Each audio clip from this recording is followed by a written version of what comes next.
आइए हम लोग प्रभु के दास से प्रभु का वचन को सुनेंगे।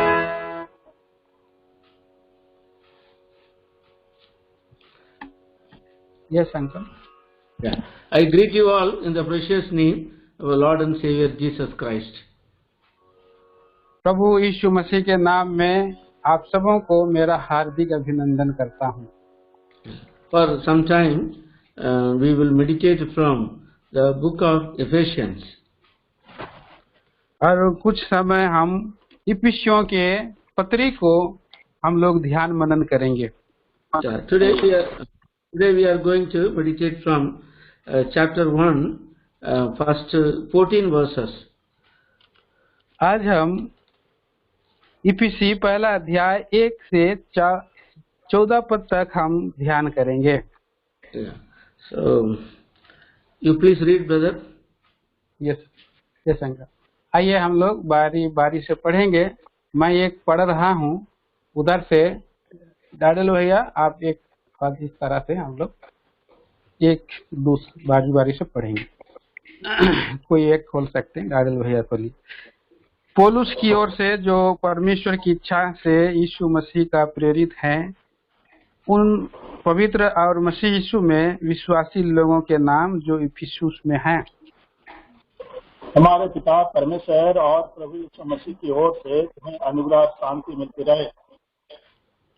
हमारे प्रभु यीशु मसीह के परमेश्वर और पिता का धन्यवाद हो कि उसने हमें मसीह में स्वर्गीय स्थानों में सब प्रकार की आत्मिक आशीषें दी हैं। जैसा उसने हमें जगत की उत्पत्ति से पहले उसने चुन लिया कि हम उसके निकट प्रेम में पवित्र और निर्दोष हों, और अपनी इच्छा के भले अभिप्राय के अनुसार हमें अपने लिए पहले से ठहराया कि यीशु मसीह के द्वारा हम उसके लिए पालक पुत्र हों, कि उसके उस अनुग्रह की महिमा की स्तुति हो जिसे उसने हमें उस प्रिय में स्नेह दिया।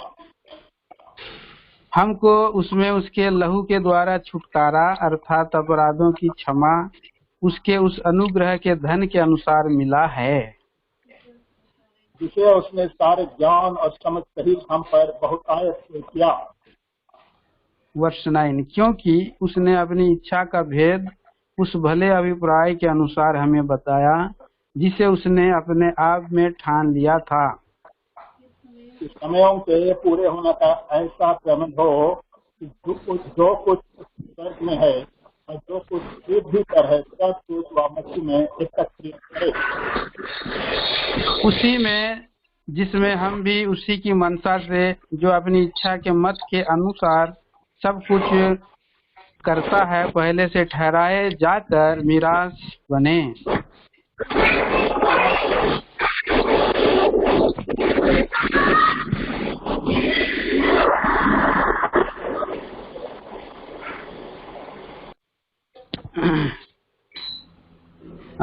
तेरा पढ़ना है।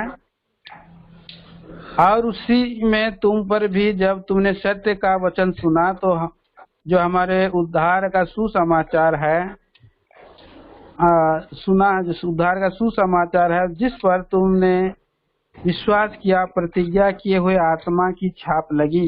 वर्ष 14, वह उसके मोल लिए हुओं के छुटकारा के लिए हमारी मिरास का बयाना है कि उसकी महिमा की स्तुति हो।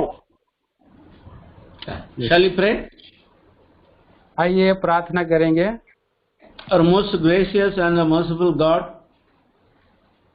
और अति महान और अनुग्रहकारी परमेश्वर, as the Lord of Lords and the King of Kings, जो आप राजाओं के राजा और प्रभुओं के प्रभु हैं, we thank you for the great and marvelous love towards us. प्रभु हम धन्यवाद देते हैं आपके महान और अद्भुत और प्रेम के लिए। The Creator of the universe, the Almighty God, the glorious God has loved us with an everlasting love. प्रभु आप जो सारे सृष्टि के और निर्माण करने वाले महान परमेश्वर, सब बातों में आशीष देने वाले प्रभु, Thank you for sending thy only one Son, our Lord Jesus Christ, as an atonement for our sins. प्रभु हम धन्यवाद देते हैं जो आपने अपने इकलौते प्रिय पुत्र को हमारे प्रायश्चित के लिए भेज दिया है। Father, we thank you for the redemption, forgiveness of sins we received through the blood of Jesus Christ. प्रभु हम धन्यवाद देते हैं जो आपने हमें छुटकारा और प्रभु जी आपके प्रिय पुत्र के प्रभु यीशु मसीह के लहू के द्वारा हमें दिया है। Father Lord, we thank you, Lord, teaching us and Lord guiding us and preparing us for the eternal glory. प्रभु हम धन्यवाद देते हैं आपके प्रभु जी शिक्षा के लिए और आपके और प्रभु जी चेतावनी के लिए, आपकी महिमा के लिए प्रभु आपने हमें दिया है। Father, thank you for the word you have given and thank you for the Holy Spirit you have given. Thereby we may know the goodness and the grace and we may grow thereby unto the perfect man. प्रभु हम धन्यवाद देते हैं जो आपने वचन और पवित्र आत्मा को दे करके प्रभु आप हमें अपनी उपस्थिति में आपके ज्ञान और पहचान में बढ़ने के लिए आपने प्रभु जी दिया है। Lord, thank you for your desire that we may come to the fullness of God. प्रभु जी हम धन्यवाद देते आपने प्रभु आपकी इच्छा है कि हम आपके परिपूर्णता में हम बढ़ते पाएं। Lord, thank you. You have preserved us through the mercies in spite of the pandemic upon this earth. प्रभु आपके अनुग्रह दया के लिए जो इस वर्तमान महामारी में जो पृथ्वी पर है वहाँ से आपने हमें बचाया है, सुरक्षित रखा है। We pray for all those who are suffering, Lord, in the hospital and all those who are at home quarantine. Lord, touch them and heal them. प्रभु जो इस महामारी में पीड़ित हैं और जो होम और घरेलू में और क्वारंटाइन में हैं उनको आप प्रभु स्पर्श करके चंगाई दीजिए। Those who have lost their dear ones, comfort them, wipe away their tears. प्रभु जिन्होंने प्रभु जी अपने प्रियों को खो दिया है उन्हें आप सांत्वना दे, उनका और मुख के आंसू को पोंछ दीजिए। Thank you for this evening, graciously granted. We may collectively come together as the body of Christ to hear the living word. प्रभु हम मसीह के देह की नाई प्रभु आपके जीवित वचन के लिए हमें आपने जमा किया, संध्या के लिए हम धन्यवाद देते हैं। Thank you for the portion of the scriptures just now we read. प्रभु हम धन्यवाद देते हैं पढ़े हुए शास्त्र भाग के लिए। Thy word is living, powerful and sharper than any two-edged sword. प्रभु आपका वचन जीवित, प्रबल और दो धारी तलवार की नाई है। Lord, thy word is precious than gold, sweeter than honey and honeycomb. प्रभु आपका वचन सोने से बहुमूल्य और मधु से भी मीठा है। Lord, minister the word unto us so that we may be edified, strengthened and quickened in our spirit. प्रभु आपका पवित्र वचनों के द्वारा हम जिलाए जाएं और प्रभु आप में हम बलवंत बने। Our faith may be increased, our love towards thee may also increase. प्रभु हमारे विश्वास और प्रेम बढ़ते हुए पाए जाए। May the Holy Spirit help us. प्रभु पवित्र आत्मा हमारी सहायता करें।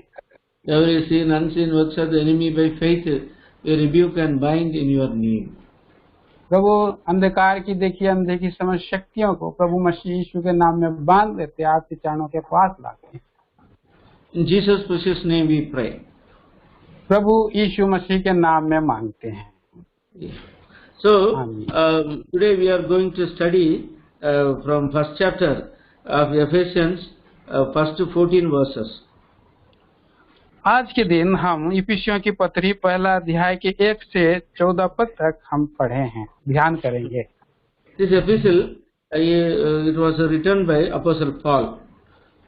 ये पत्री पौलुस प्रेरित के द्वारा लिखित है। So it is written approximately 60 AD. और ये लगभग जो 60 एडी के समय में प्रभु यीशु मसीह के आगमन के बाद जो 60 साल के उम्र में हुआ है। This epistle to the Ephesians is called one of the prison epistles. और इस प्रेरित को पौलुस को बंदी के एक बंदियों में से एक कहा गया है। So he was mainly interested in telling about our great riches in Christ Jesus. तो उन्होंने इस पत्री में हमें जो है प्रभु की और जो है उसकी महिमा के धन के रूप में हमें प्रकट किया है। And also he speaks about the church and the fullness of God.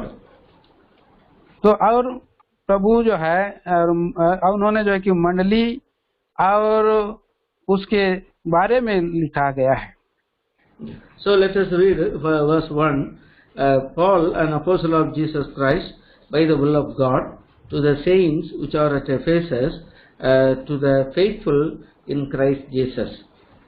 तो इस पहले पद में पौलुस की ओर से जो परमेश्वर की इच्छा से मसीह यीशु का प्रेरित है, उन पवित्र और मसीह यीशु में विश्वासी लोगों के नाम जो इफिसुस में हैं। Paul was converted into Christianity from Judaism.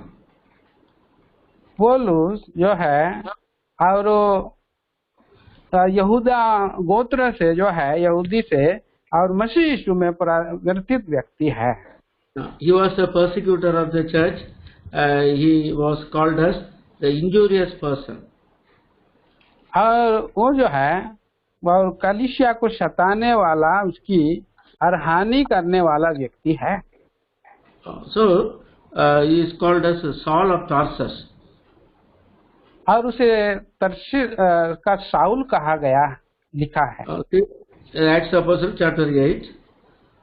प्रेरितों के काम 8 अध्याय में verse 3. उसके 3 पद में, प्रेरित 8 अध्याय और वर्ष 3। साउल कलीसिया को उजाड़ रहा था और घर घर घुसकर पुरुषों और स्त्रियों को घसीट घसीट कर बंदी गृह में डालता था। So he was made havoc of the church. और वो कलीसिया को उजाड़ने वाला था। Chapter 9 verse 1. और प्रेरित 9 अध्याय और पहला पद, साउल जब अब तक प्रभु के चेलों को धमकाने और घात करने की धुन में था। So this Saul, he was saved by grace by our Lord Jesus Christ. और ये शाऊल जो है प्रभु यीशु मसीह के अनुग्रह के द्वारा उसने उद्धार प्राप्त किया। So Saul became Paul. और शाऊल पौल बना है। This Paul, he became a great preacher of the word of God. और इस पौलुस प्रेरित शाऊल और परमेश्वर का वचन का बड़ा प्रचारक बना है। So much that he preached the word everywhere. He made disciples.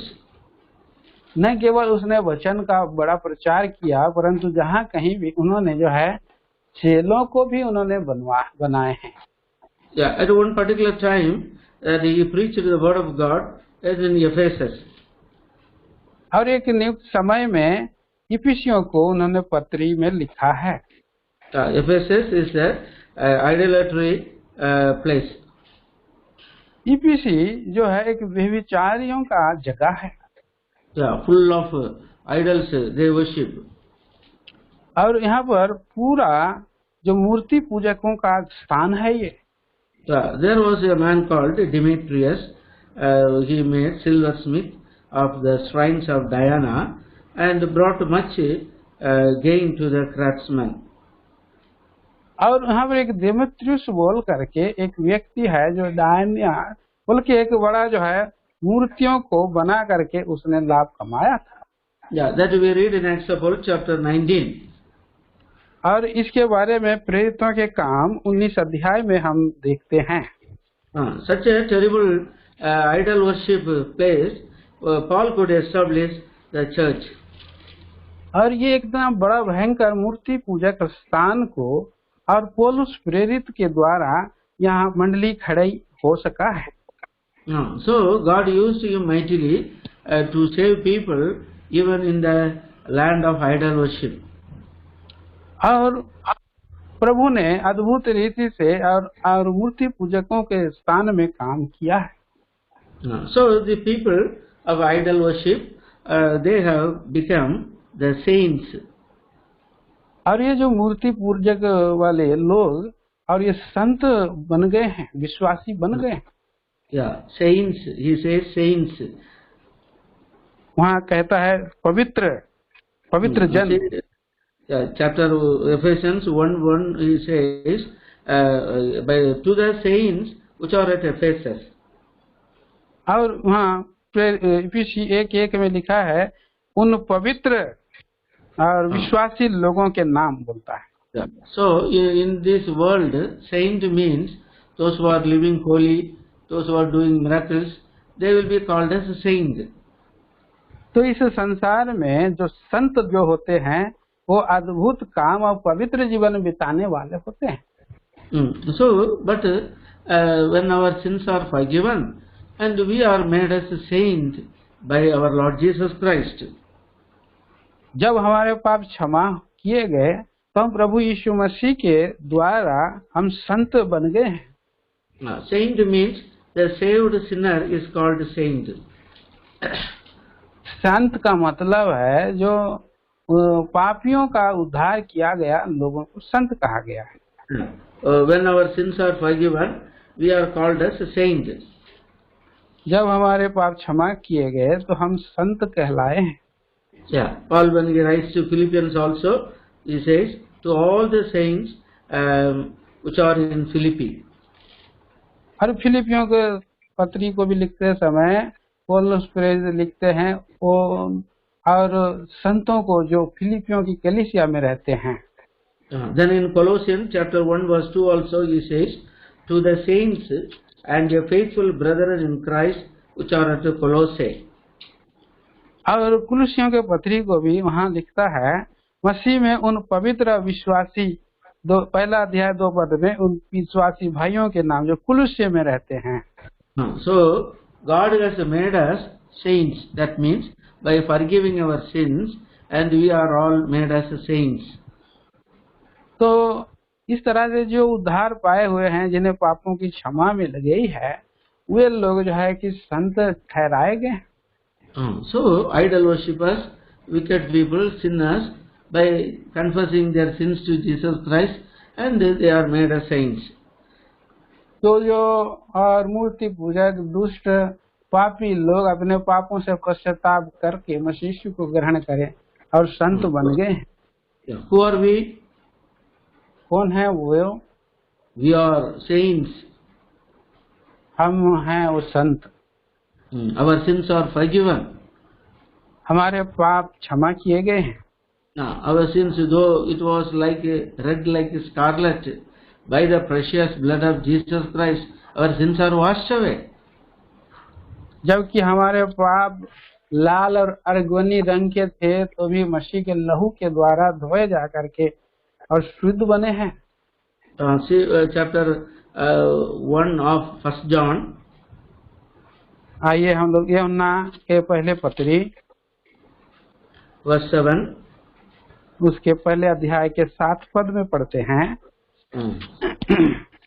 पर यदि जैसा वह ज्योति में है वैसे हम भी ज्योति में चले तो एक दूसरे के साथ सहभागिता रखते हैं और उसके पुत्र यीशु का लहू हमें सब पापों से शुद्ध करता है. The blood of Jesus Christ, His Son, cleanseth us from all sin. और उसके पुत्र यीशु का लहू हमें सब पापों से शुद्ध करता है. So when our sins are cleansed by the blood of Jesus Christ, we are made as the saints, or called as the faithful. और जबकि हमारा प्रभु यीशु मसीह के लहू के द्वारा हम शुद्ध किए गए हैं हम पापी जो है और संत बन जाते हैं और विश्वास योग्य पात्र बनते हैं. Now you come to Ephesians chapter 1 verse 1. अब हम आइए हम इफिसियों की पत्री पहला अध्याय और पहला पद को पढ़ते हैं. Here says, and to the faithful in Christ Jesus. और कहता है यीशु में विश्वासी लोगों के नाम।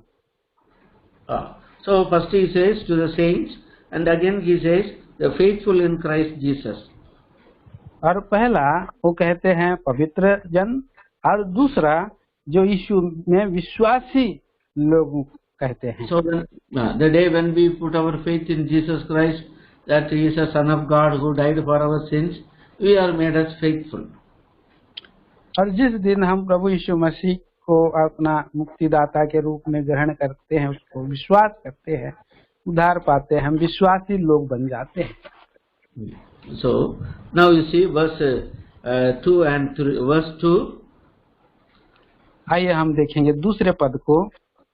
Grace be unto you and peace from God our Father, from the Lord Jesus Christ. हमारे पिता परमेश्वर और प्रभु यीशु मसीह की ओर से तुम्हें अनुग्रह और शांति मिलती रहे। In all letters he writes about the grace and peace. वो सारे पत्रियों में दो बातों को, अनुग्रह और शांति को लिखा है। Grace is necessary for our life. हमारे जीवन में अनुग्रह अति और आवश्यक है। That grace brings peace in our lives. जब ये अनुग्रह हमारे जीवन में और शांति को लेकर आता है।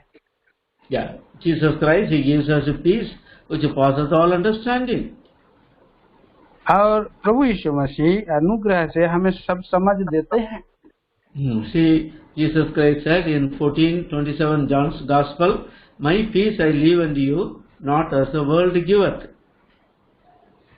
और ये यूहन्ना सुसमाचार 14:27 में कहते हैं, मैं तुम्हें अपनी शांति दिए जाता हूँ, जैसे संसार देता है मैं तुम्हें नहीं देता। So this peace which passeth all understanding must be there in our lives for our happy living. तो ये जो है अनुग्रह और शांति हमारे जीवन में और आनंद को लेकर के आता है। Then verse 3 onwards he speaks about the spiritual blessings. वो हमारे जीवन में तीसरा पद आत्मिक आशीषों को लेकर आता है। God has blessed us with all spiritual blessings in heavenly places in Christ. और परमेश्वर हमें स्वर्गीय स्थानों में से सब प्रकार की आत्मिक आशीषें दी है। Who are we? कौन है वो? We are the blessed people. हम जो है वो आशीषित व्यक्ति हैं। Our God is a God of blessing. हमारा परमेश्वर जो है आशीषों के आशीष के परमेश्वर हैं। He created Adam and Eve and he blessed them. उन्होंने परमेश्वर ने आदम और हव्वा को बनाए और उन्हें आशीष दी। After that we find he blessed Noah and his family, 8 members. और उसके बाद और उसके और परिवार जानों पर अनुग्रह की दृष्टि रही। Then again God has chosen Abraham and he blessed him. और उसके बाद अब्राहम को चुनकर उन्हें और अब्राहम को आशीष दिया। Then he blessed Isaac, he blessed Jacob and he blessed the 12 tribes. और उसके बाद इसहाक और याकूब और उसके 10 गोत्रों को चुनकर आशीष दी। So our God is a God of blessing. तो हमारा परमेश्वर आशीष के आशीषों का प्रभु है। So when the whole world fell in sin because of the sin of Adam and Eve and our sin, and the sin multiplied upon this earth. जबकि आदम और हवा हमारे आदि माता पिता के और पाप में गिर जाने के द्वारा इस पृथ्वी पर हम सबों के जीवन में और पाप बढ़ती चली गई पृथ्वी पर। Instead of blessing, curse came in our lives. और आशीष के बदले में और पाप और श्राप आ गया हमारे जीवनों में। So no blessing in our lives. और कोई आशीष नहीं है हमारे जीवनों में अभी। Though there is a temporal earthly blessings, the spiritual blessing is not there in our lives. जबकि इस पृथ्वी पर अब तत्कालिक क्षणिक आशीषें हैं, परंतु आत्मिक आशीषें नहीं है। Yeah, that's what God He loved us and sent His only Son Jesus Christ to forgive our sins. इस कारण से परमेश्वर ने अपने एकलौते पुत्र को, प्रिय पुत्र को भेज दिया कि हमारे पापों के क्षमा के हेतु और बलिदान हुए।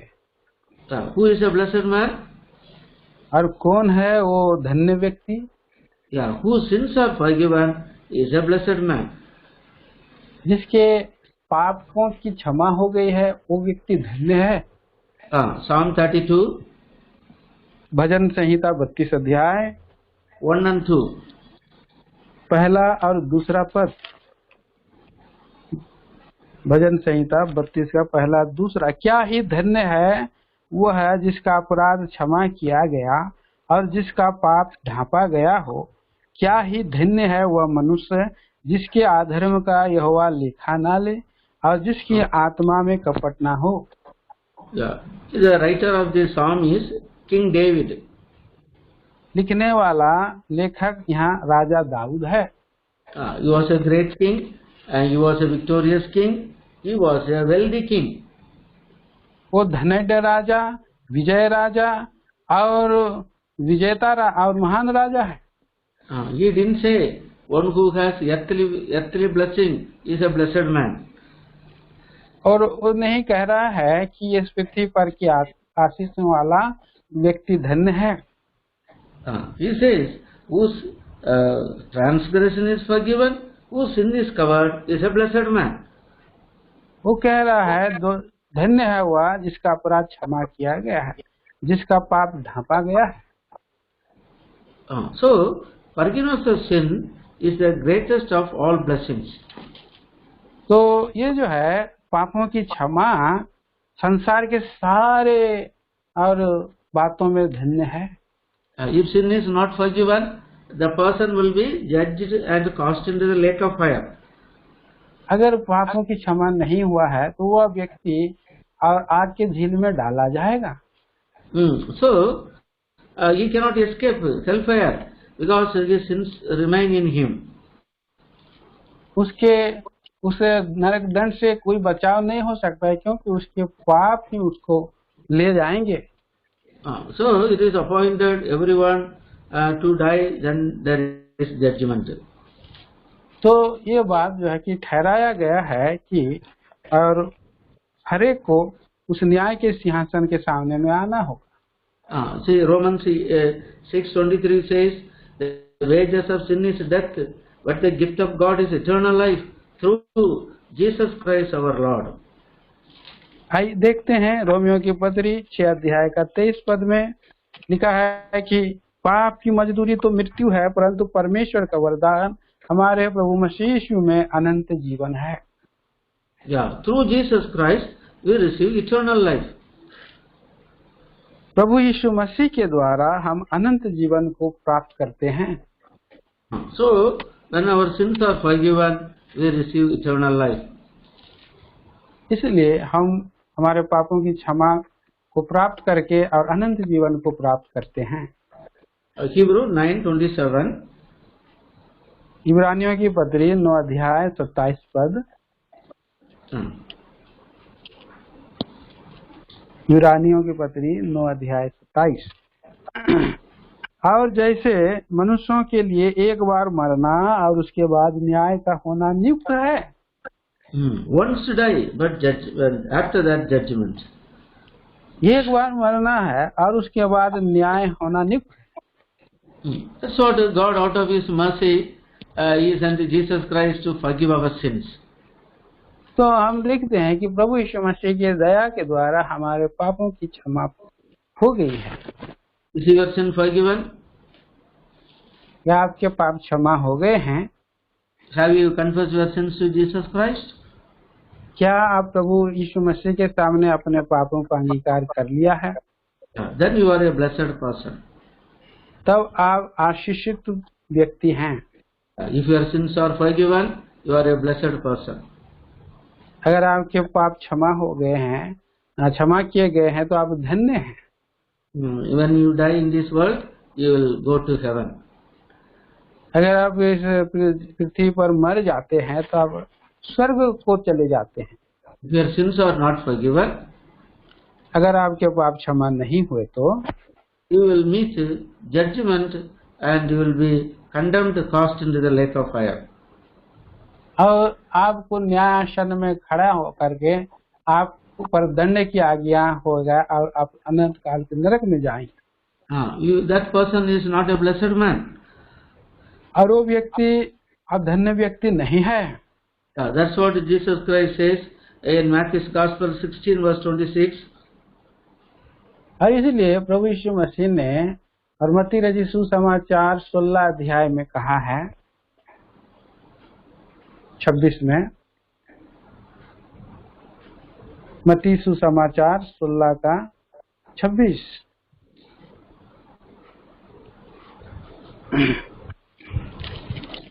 पढ़े। और यदि मनुष्य सारे जगत को प्राप्त करे और अपने प्राण की हानि उठाए तो उसे क्या लाभ होगा, या मनुष्य अपने प्राण के बदले में क्या देगा? He gained the whole world. तो उसने सारे संसार को प्राप्त किया है। People say, oh, he is a blessed man. So many buildings, so many estates, so many cars. Oh, so much of glory, they say. वो लोग कहते हैं ये बहुत ही धन्य व्यक्ति है, उसके पास बहुत कार है, बहुत घर है, बहुत जमीन है और बहुत पैसा वाला है, इसीलिए धन्य है बोलते हैं लोग।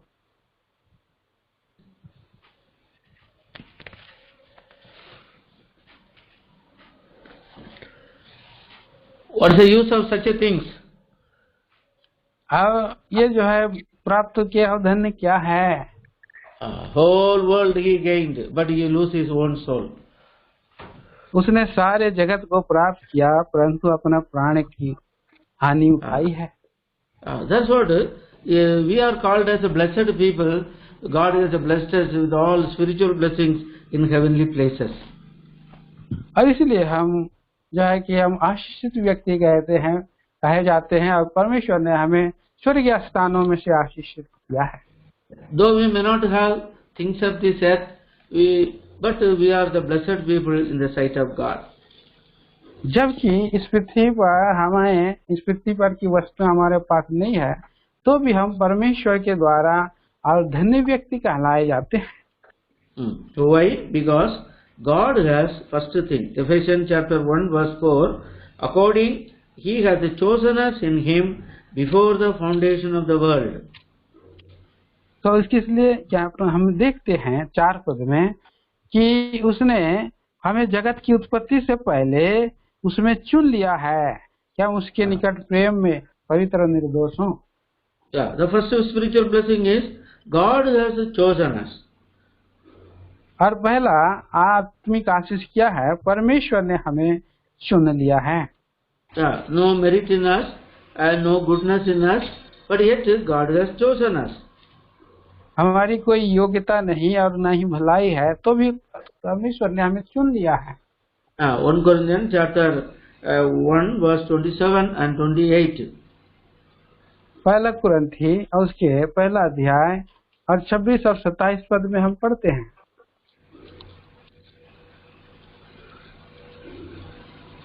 पहला कुरिन्थी पहला अध्याय 26 और 27। हे भाइयों, अपने बुलाए जाने को तो सोचो कि ना शरीर के अनुसार बहुत ज्ञानवान और ना बहुत सामर्थी और ना बहुत कुलीन बुलाए गए, परंतु परमेश्वर ने जगत के मूर्खों को चुन लिया है कि ज्ञानवानों को लज्जित करे, और परमेश्वर ने जगत के निर्बलों को चुन लिया है कि बलवानों को लज्जित करे। God has chosen us. परमेश्वर ने हमें चुन लिया है। When did He choose us? और कब उसने चुना है? Before the foundation of the world. जगत की उत्पत्ति से पहले चुन लिया है। What a wonderful God. कितना अद्भुत परमेश्वर है। Are we worthy to be chosen by our God? क्या हम परमेश्वर के द्वारा चुने जाने के योग्य थे? No, but yet God has chosen us. नहीं, लेकिन तभी भी परमेश्वर हमें चुन लिया। So 1 Peter chapter 2 verse 9, Peter also he says, "You are the chosen generation."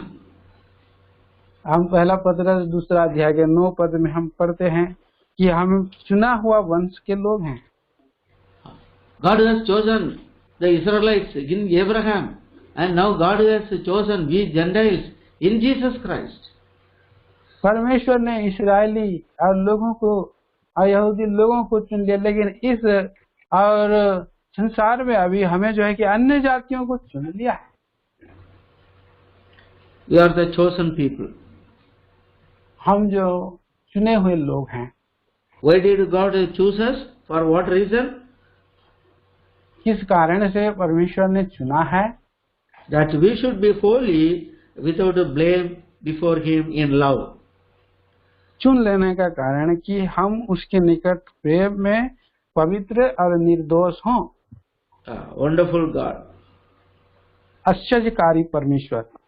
He wants that we should be holy and without a blame before Him in love. और वो चाहता है हम उसके निकट प्रेम में पवित्र और निर्दोष हों। That's what we are told in 1 Peter chapter 2 verse 9. We are chosen generation, royal priesthood and the holy nation. इस कारण पहला पत्रस दूसरा अध्याय 9 पद में लिखा कहता है, तुम एक चुना हुआ वंश, राजपदधारी याजकों का समाज और पवित्र लोग और परमेश्वर की निज प्रजा हो। Are we living holy life? क्या हम पवित्र जीवन बिताते हैं? We are told, be holy for I am holy, the Lord God said. परमेश्वर ने कहा कि तुम पवित्र बनो क्योंकि मैं पवित्र हूँ। First Peter also we are told in chapter 1 verse 18, 14 and 15 we are told that all manner of conversation we must be holy.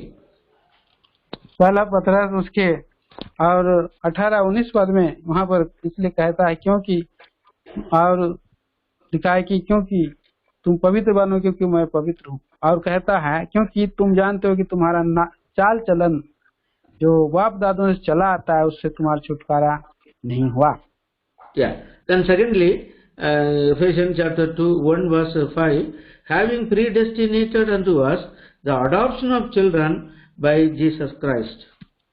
दूसरा विचार हम इफिसियों के पहला अध्याय 5 पद में पढ़ते हैं, अपनी इच्छा के उस भले अभिप्राय के अनुसार हमें अपने लिए पहले से ठहराया कि यीशु मसीह के द्वारा हम By nature we were children of wrath, children of disobedience. हमारे स्वभाव में हम जो है और परमेश्वर के क्रोध के और अनाज्ञाकारिता के हम संतान थे। But such a people, now God has made us His children. और ऐसे लोगों को अब परमेश्वर अपना पुत्र बनाया है। Say Ephesians chapter 2 verse 3. देखिए इफिसी उसका 2 अध्याय का 3 पद में, इनमें हम भी सब के सब पहले अपने शरीर की अभिलाषाओं में दिन बिताते थे और शरीर और मन की इच्छाएं पूरी करते थे और अपने अन्य लोगों के समान स्वभाव ही से क्रोध की संतान थे। Children of wrath. क्रोध के संतान थे। But now we are made as children of God. लेकिन अभी हम परमेश्वर के संतान बन गए हैं। We are adopted into the family of God. हम परमेश्वर के परिवार में हम लेपालक के रूप में हमें गोद लिया गया है। John's Gospel chapter 1 verse 12, that as many as believed He gave the power to become the children of God.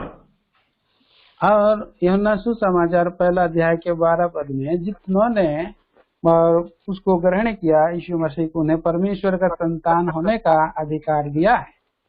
What a wonderful thing it is. कितना ये अद्भुत बातें हैं। He has given us the spirit of adoption. Thereby we call Him Abba Father. और उन्हें जो है कि मैं गोद लिया हो ले पालक पर का आत्मा दिया है, तभी हम हे पिता हे अब्बा कहते हैं। God has become our Father. परमेश्वर हमारा पिता बन गया है। Romans 8 verse 15. रोमियो की पत्री 8 अध्याय 15 पद।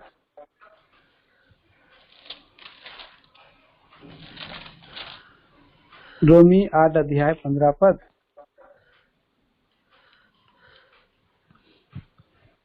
क्योंकि तुमको दासत्व की आत्मा नहीं मिली कि फिर भयभीत हो, परंतु लेपालकपन की आत्मा मिली है, जिसमें हम हे अब्बा हे पिता कहकर पुकारते हैं। So God has become our father, we became his children. तो परमेश्वर हमारा पिता बन गया है और हम उसके संतान बन गए हैं।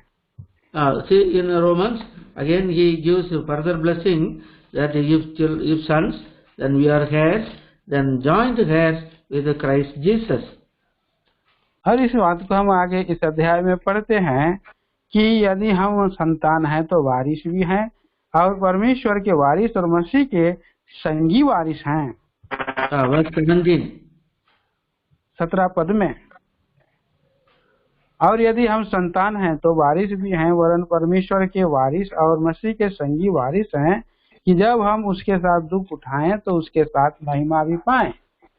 So the second great blessing is that we became children of God, adopted into God's family. और दूसरा ये आशीष है, हम परमेश्वर के परिवार के गोद लिए हुए बच्चे हैं और हम उनके संतान हैं। Then thirdly, और तीसरा विचार, and he has redeemed us through his blood and the forgiveness of sin according to the riches of his grace. Verse 7. 7 पद, यहाँ पहला इफिसी पहला अध्याय 7 पद, हमको उसके उस लहू के द्वारा छुटकारा अर्थात अपराधों की क्षमा उसके उस अनुग्रह के धन के अनुसार मिला है। The redeemed people. हम छुड़ाए हुए लोग, redeemed from the power of darkness. हम अंधकार के शक्ति से छुड़ाए हुए लोग। Colossians 1:13. कुलुस्सियों की पत्री पहला अध्याय का 13 पद, उसी ने हमें अंधकार के वश से छुड़ाकर अपने प्रिय पुत्र के राज में प्रवेश कराया। Delivered from the power of darkness. और अंधकार के वश से छुड़ाया। What a wonderful God. कितना आश्चर्यकारी प्रभु है। Now we are not bound to sin and the world and Satan, but we are delivered the power of God from the power of darkness.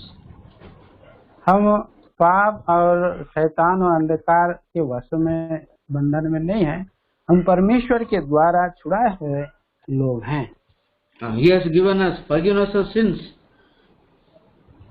और उसने हमें जो है दिया है पापों की क्षमा। No more sin. Our sin is like a distance of east to west. He has removed us from us. और हमारे पास हमारे पाप नहीं रहे, उसने हमारे पाप को पूरब से पश्चिम की ओर फेंक दिया है। Who is like unto him in forgiving our sins? और इसके समान जो है कि उसने पाप को क्षमा कर दिया है। Nobody in forgiving our sins. कोई भी हमारे पापों को क्षमा नहीं कर सकता है। Psalm 103 verse 12. और भजन संहिता 103 अध्याय का 12 पद, 103 और उसके 12 वचन, उदयाचल अस्ताचल से जितनी दूर है, उसने हमारे अपराधों को हमसे उतनी दूर कर दिया है। So much he has removed our transgression. और कितने सारे हमारे अपराधों को उसने निकाल दिया है। Isaiah 38 verse 17.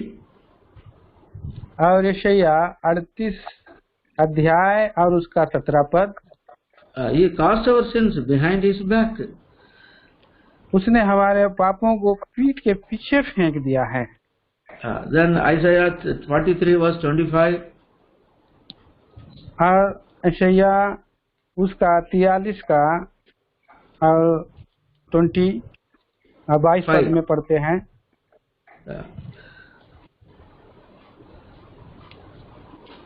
43 का 5, मत डर क्योंकि मैं तेरे साथ हूँ और मैं तेरे वंश को पूर्व से ले आऊंगा और पश्चिम से भी इकट्ठा करूंगा। 43:25। ओ सॉरी, आइए 43 का 25 पद, मैं वही हूँ जो अपने नाम के निमित्त तेरे अपराधों को मिटा देता हूँ और तेरे पापों को स्मरण ना करूंगा। I do not remember your sin at all. मैं तुम्हारे पापों को स्मरण ना करूंगा। Isaiah 44 verse 22. यशायाह 44 अध्याय और उसके 22 पद, मैंने तेरे अपराधों को काली घटा के समान और तेरे पापों को बादल के समान मिटा दिया है। मेरी ओर फिर लौटा क्योंकि मैंने तुझे छुड़ा लिया है। Like a thick cloud, I have blotted our transgression. और ये जो है काली घटा के समान है, पाप को उसने मिटा दिया। Then Micah chapter 7 verse 19. और मीका 7 अध्याय का 19 पद में हम देखते हैं, I will cast all their sins in the depth of the sea. और मैं तेरे पापों को समुद्र के अंदर में डाल दिया। Oh, what a wonderful God! और कितना आश्चर्यकारी परमेश्वर है। Yeah. That's what we are told. Who is like unto thee in forgiving our sins? और इसलिए हम कह सकते हैं, हे परमेश्वर तेरे तुल्य कौन है जो हमारे पाप को क्षमा करे। Yeah, so great in forgiving our sins. वो कितना महान है आप जो हमारे पापों को क्षमा किया है। Yeah. So such a forgiveness He has given us through the blood of His Son Jesus Christ. और कितना अद्भुत छुटकारा है जिसने अपने प्रिय पुत्र यीशु मसीह के द्वारा किया है। Then fourthly, और चौथा विचार, and verse 11, Ephesians 1:11. इफिसियों की पत्री उसके पहला अध्याय और 11 पद, उसी में जिसमें हमें भी उसकी मनसा से जो अपनी इच्छा के मत के अनुसार सब कुछ करता है पहले से ठहराए जाकर मिरास बने। Yeah. So God has made us His inheritance. और हम परमेश्वर अपना मिरास बनाता है। What a great blessing! कितना बड़ा अद्भुत आशीष है। So inheritance means He will protect His inheritance. वो ये मिरास मतलब हमें जो है छुटका और रक्षा करता है। So He will preserve us. वो हमें रक्षा सुरक्षित करके संभालता है। Another inheritance, He has prepared great inheritance for us in heaven. और दूसरा मिरास जो है बड़ा मिरास हमारे लिए स्वर्ग में रखी है। What is see 1 Peter chapter 1 verse 4. और पहला पत्र उसका पहला अध्याय का 4 वचन में पढ़ते हैं। पहला पत्र 1 का 4, अर्थात एक अविनाशी और निर्मल और अजर मिरास के लिए जो तुम्हारे लिए स्वर्ग में रखी है। Great inheritance. और महान बड़ा मिरास, अजर मिरास। Is it not a great blessing that God has preserved us for us in heaven? क्या ये बड़ा मिरास नहीं है हमारे लिए जो है स्वर्ग में रखी है। So we have to be very grateful unto our God for such a blessing He has blessed us. और इस बात के लिए हमें जो है आभारी होना है, परमेश्वर ने हमारे लिए बड़े मिरास को रखा है। Then in verses 13 and 14 we are told we are sealed by the Holy Spirit of promise.